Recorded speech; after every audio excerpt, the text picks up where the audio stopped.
Aksi perburuan burung di hutan lindung Kecamatan Dau, Kabupaten Malang masih marak terjadi. Kali ini, Pro Fauna Malang menggagalkan aksi perburuan ratusan ekor burung yang dilindungi. Ratusan ekor burung hasil tangkapan berhasil dilepas kembali ke alam bebas. Petugas Pro Fauna Indonesia memergoki pemburu liar di kawasan hutan lindung Dau, Kabupaten Malang saat sedang melakukan patroli wilayah dan proses rehabilitasi hutan. Pemburu ditangkap saat hendak kabur dari petugas bersama dengan ratusan ekor burung tangkapan yang dilindungi. Dari hasil tangkap tangan ini, petugas Pro Fauna menyita alat jerat berupa getah pohon, sejumlah tas, dan seekor burung hantu celepuk sebagai umpan. Dalam berburu, pelaku memasang jebakan mengitari burung hantu. Akibatnya ratusan burung kecil terjerat dalam perangkap dan tidak bisa meloloskan diri. Burung hasil tangkapan diamankan pihak Pro Fauna tersebut. 100 ekor burung kecil seperti opion Jawa, kacamata, dan sikatan ninon berhasil dilepas kembali ke alam bebas. Pihak Pro Fauna mengecam kegiatan perburuan burung dilindungi yang mengancam kelestarian alam. Untuk mencegah perburuan kembali terjadi, penjagaan akan diperketat dengan melibatkan warga setempat. Nah, di hutan lindung itulah kami kemudian bertemu, memergoki langsung pelaku yang membawa banyak burung. Karena kami langsung curiga loh, kok kami melihat alat tangkap ini dan ini pasti menangkap burung. Ketika kami coba periksa isi tasnya, dia bawa banyak tas, kantong-kantong gitu kan, banyak. Ternyata berisi ratusan burung. Yang kita teridentifikasi tadi ada 4 jenis, ya opior Jawa, kemudian burung kaca mata, kemudian sikatan ninon sama sikatan biru muda, burung sikatan biru muda, sama burung hantu ya, burung hantunya tapi pemikat. Untuk jenis burung yang opior Jawa, burung kacamata juga ada tadi, itu langsung kita lepas ke alam kesepakatannya karena masih segar, masih fresh burungnya, sehingga daripada akan mati ya lebih baik kita langsung lepas di hutan. Karena kita tanya kepada pelaku memang baru menangkap hari itu dan kami lihat kondisinya memang sangat segar. Begitu kita buka tempatnya di kantong sama dia langsung terbang ya, langsung terbang jauh ke dalam hutan. Alat bukti berupa ini menangkap. Jadi ini isinya adalah panjang getah.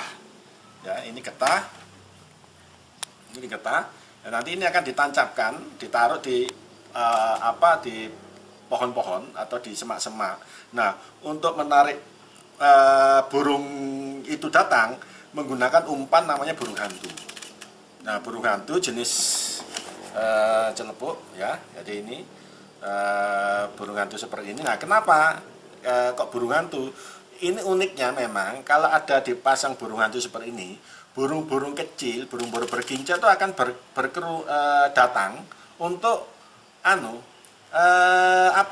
mematuhi burung ini, ngeroyok. Nah, di sekitar burung hantu ini kemudian dipasang tongkat-tongkat ini, sehingga mereka akan nanti terjebak di sini. Ini akan kita obati dulu. Simon Alfredo melaporkan. Petugas Satpol PP Kota Malang kembali melakukan razia masker di Kota Malang. Puluhan warga terjaring razia karena tidak mengenakan masker saat beraktivitas di luar rumah.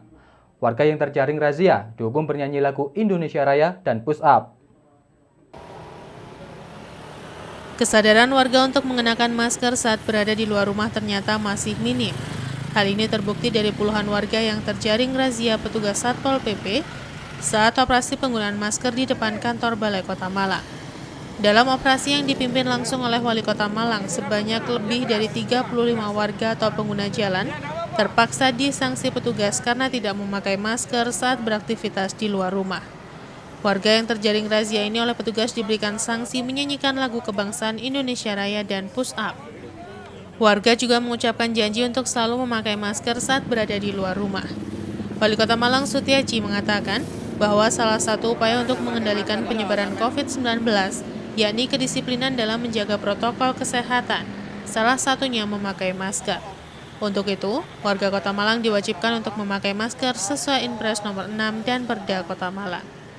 Terkait dengan masih banyaknya warga yang tidak memakai masker, Wali kota mengaku bahwa masih banyak warga yang masih belum sadar akan bahaya COVID-19 sehingga tidak mengenakan masker.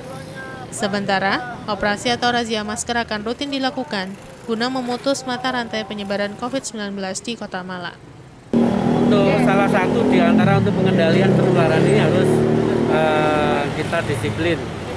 Yang sangat mudah ditengarai, ya, yang sangat mudah untuk dipantau itu adalah pakai masker.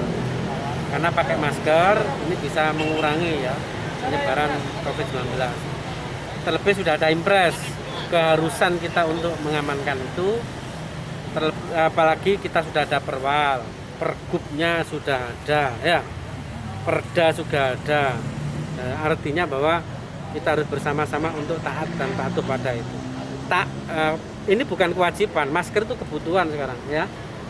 Jumlah kita semakin hari susah dipantau, ya.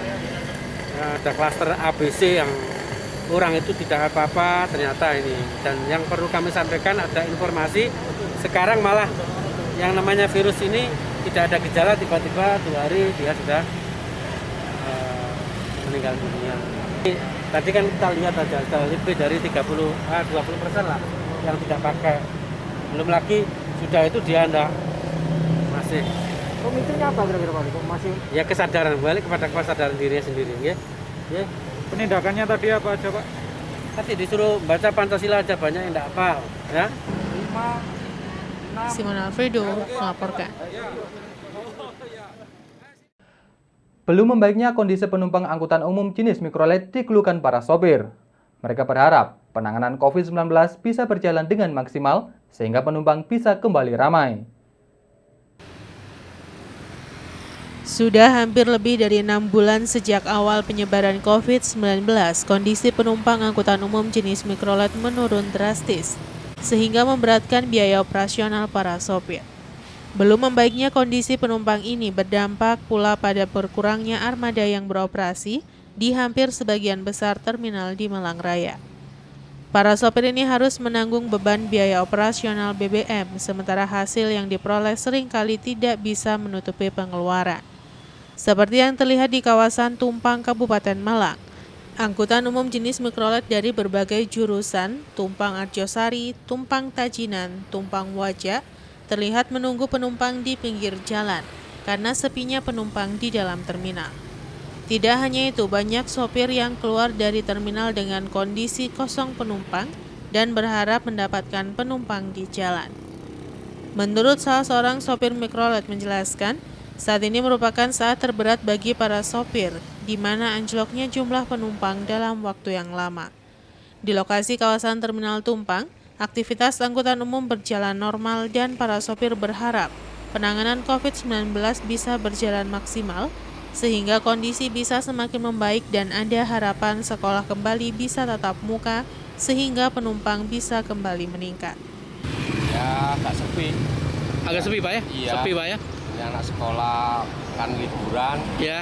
ya nggak ada yang masuk. Terus orang kerja ya juga Ya. banyak yang libur. Berapa persen berarti Pak buku anunya hilangnya? Waduh, fatal udah. Sudah. Mungkin udah 75%. Dari mulai dulu sampai sekarang Pak ya? Ya, Di sana juga ada jurusan Tumpang Tumpang Wajak, Tumpang Pocok, Tumpang Tajinan, Tumpang Pocok semua. ya, terus Tumpang Madiopuro. Kondisinya seperti apa Pak yang lain? Sama saja. Sama juga jurusannya. Lebih parah lagi. Oh, lebih parah lagi Pak ya? Ya, parah. Soalnya kan ke terminal nggak terminal besar Pak ya? Ya. Masalah orang kerja kalau dari Tumpang kan kebanyakan ke kota. Oh, Kota Malang Pak ya? Ya. Kalau dari Wajak ke Tumpang itu nggak ada. Petani semua situ. Berarti lebih mending ya jurusan. Ya, Pak, menurut Pak prediksi kira-kira ya membaiknya kapan penumpang Pak kira-kira? ya mungkin Januari ini mungkin. Januari ya?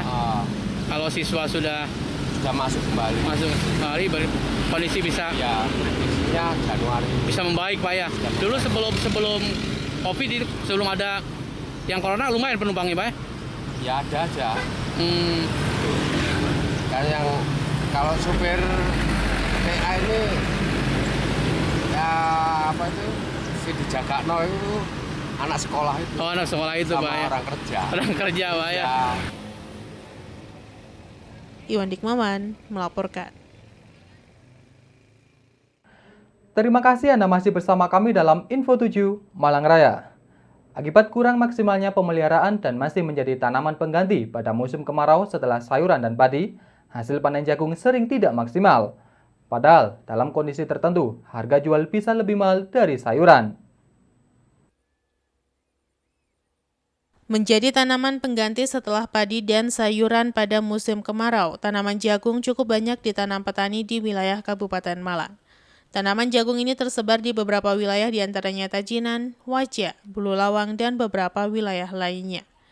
Namun sayang di banyak tempat terlihat tanaman jagung ini dalam kondisi tidak normal pertumbuhannya dan rusak. Hal ini bisa diakibatkan oleh bibitnya yang kurang baik, hama tikus, dan juga faktor kekurangan air. Hal ini tentu saja akan berdampak pada hasil panen yang berkurang dibandingkan pada kondisi normal. Seperti yang terlihat di kawasan Tajinan dan Bulu Lawang, banyak jagung yang sudah siap panen dengan kondisi tongkol jagung yang kecil dan butiran jagung yang jarang. Menurut salah seorang petani di Karangploso menjelaskan, para petani masih memilih sayuran pada musim penghujan dan juga kemarau dibandingkan jagung karena lebih menjanjikan melihat ketersediaan pasokan air yang sering kali berbeda dari tahun ke tahun. Di lokasi petani di Karangploso masih menanam sayuran sekalipun pada kemarau dengan penggiliran jatah air dibandingkan jagung.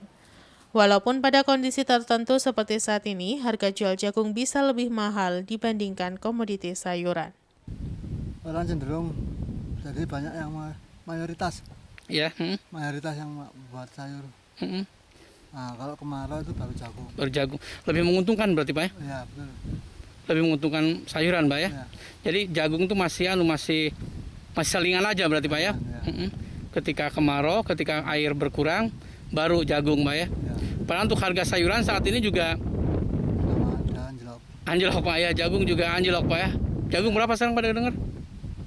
Wah, kalau jagung ini baru nanam puluhan tahun nih. Oh gitu, Pak ya. Tapi kalau di sini masih belum Pak ya, maksudnya belum pilihan kalau jagung, Pak ya. Jadi masih sayuran aja, Pak ya. Walaupun kemarau. Ya, betul. Airnya masih lumayan, Pak ya. Ya, gantian nih. Oh, sudah diberlakukan, Pak ya. Ya. Dapatnya berapa sekali airnya, Pak? Jatahnya? 3 hari sekali. Oh, 3 hari sekali jatah. Ya. Tapi untuk sayuran masih kuat berarti, Pak, 3 hari? Kuat. Masih kuat, Pak ya. Ya. Hanya harganya aja, Pak ya, yang repot. Oke. Iwan Dikmawan melaporkan. Badan Penyelenggara Jaminan Sosial Ketenagakerjaan atau BPJS Ketenagakerjaan Cabang Kota Batu terus berupaya memperluas kepesertaan. Kali ini, lembaga negara yang bergerak dalam bidang asuransi sosial tersebut menandatangani nota kerjasama dengan KONI Kota Batu. Untuk memberi perlindungan terhadap atlet olahraga di Kota Batu dalam kecelakaan beraktivitas maupun berlaga, Komite Olahraga Nasional Kota Batu melakukan penandatanganan kerjasama Badan Penyelenggara Jaminan Sosial Ketenagakerjaan Malang. Hadir dalam penandatanganan kerjasama KONI dengan BPJS ini, Wali Kota Batu Dewanti Rumpoko bersama Wakil Wali Kota Batu Punjul Santoso. Selain penandatanganan kerjasama, BPJS juga memberikan jaminan langsung secara simbolis kepada atlet Kota Batu.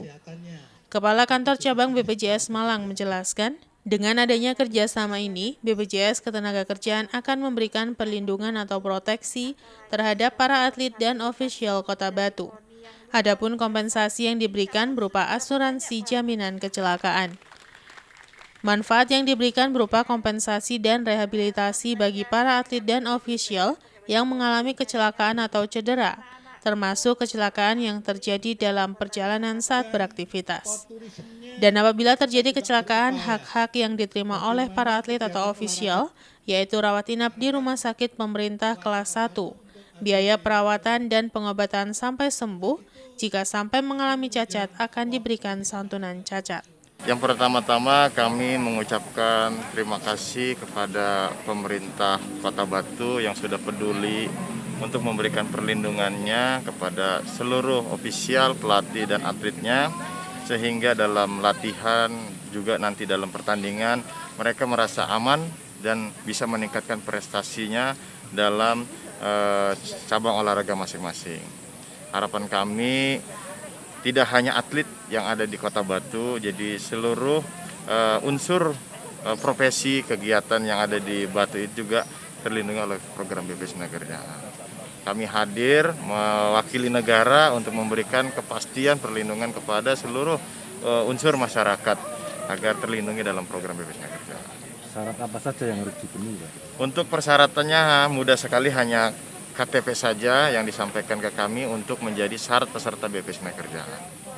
Seperti itu. Ini sementara kita berikan perlindungan 2 program, yaitu program kecelakaan kerja dan kematian. Kita punya 4 program yang bisa diikuti, yaitu kecelakaan kerja, kematian, hari tua, dan pensiun. Untuk atlet ini sementara dilindungi hanya untuk 2 program saja. Wali Kota Batu mengapresiasi KONI Batu dengan BPJS karena jaminan asuransi ini sebagai upaya KONI Batu manakala ada hal-hal yang tidak diinginkan yang menimpa atlet maupun ofisial. Diharapkan dengan dibangunnya kerjasama antara KONI dengan BPJS Ketenagakerjaan ini bisa memberikan perlindungan penuh kecelakaan para atlet di Kota Batu. Saya bersyukur ketika Haornas ini KONI ada bekerja sama menandatangani MOU dengan BPJS Ketenagakerjaan untuk bisa memfasilitasi atlet supaya terlindungi. Ini sesuatu hal yang sangat luar biasa agar supaya atlet lebih semangat lagi untuk bisa berlatih dan berprestasi. Mudah-mudahan dengan adanya tambahan fasilitas ini membuat bukan hanya atletnya tetapi KONI lebih bersemangat untuk bisa mencetak atlet-atlet yang berprestasi. Ya. Dan penerimaan kartu peserta. Yanto Yancung melaporkan. Terima kasih Anda masih bersama kami dalam Info 7 Malang Raya. Di tengah pandemi COVID-19, Komite Olahraga Nasional Indonesia atau KONI Kota Batu menggelar beragam kegiatan dengan tetap menerapkan protokol kesehatan. Hal ini dilakukan dalam rangka memperingati Hari Olahraga Nasional atau Haornas. Komite Olahraga Nasional Kota Batu menggelar jalan sehat bersama pemerintah Kota Batu dan para atlet cabang olahraga di KONI Kota Batu. Jalan sehat sambil mengkampanyekan protokol kesehatan dengan membagikan masker ini diikuti Wali Kota Batu bersama Wakil Wali Kota Batu dan Badan Narkotika Nasional Kota Batu, para atlet 12 cabang olahraga yang berada di dalam KONI Kota Batu. Dengan mengambil start di hutan Kota Batu, Wali Kota bersama Wakil Wali Kota Batu diikuti seluruh peserta jalan sehat mengelilingi Jalan Sultan Agung hingga ke alun-alun Kota Batu. Ketua KONI Kota Batu menjelaskan jalan sehat yang diikuti pengurus cabang olahraga. Jalan sehat ini dilaksanakan dengan sederhana dengan menerapkan pembatasan jumlah peserta, menjaga jarak dan melaksanakan protokol kesehatan. Peserta jalan sehat membawa papan bertuliskan seruan pesan moral untuk masyarakat agar tetap berolahraga untuk menjaga imunitas tubuh. Peringatan Haornas kali ini tidak hanya jalan sehat bersama, namun juga ditandai dengan pemotongan tumpeng oleh Wali Kota Batu yang diberikan ke Ketua KONI Kota Batu. Meskipun peringatan Haornas dengan suasana yang sederhana, kita berharap manfaatnya yang sangat besar dalam rangka menggairahkan olahraga bagi masyarakat Kota Batu untuk meningkatkan imunitasnya di tengah-tengah masa pandemi ini. Alhamdulillah tadi sudah berjalan dengan baik. Bu Wali dan Pak Wali semangat sekali mengikuti acara di masyarakat tadi juga sambil membagi masker. Wali Kota Batu mengapresiasi yang dilakukan KONI dalam rangka memperingati Hari Olahraga Nasional. Selain berolahraga, peserta juga mengkampanyekan protokol kesehatan di sepanjang rute jalan sehat yang dilalui. Diharapkan semua lapisan masyarakat tetap menggelorakan semangat berolahraga meskipun pandemi COVID-19 belum berakhir, agar imunitas tubuh tetap terjaga. Alhamdulillah ini tadi kita dalam rangka Haornas, satu memperingatinya dengan jalan sehat bersama seluruhnya selain KONI dari BPJS Ketenagakerjaan dan saya biasa ditemani wakil saya Pak Punjul. Tadi kira-kira setengah jam berkeliling di sebagian Kota Batu sambil membagikan masker untuk masyarakat. Yanto Yancung melaporkan.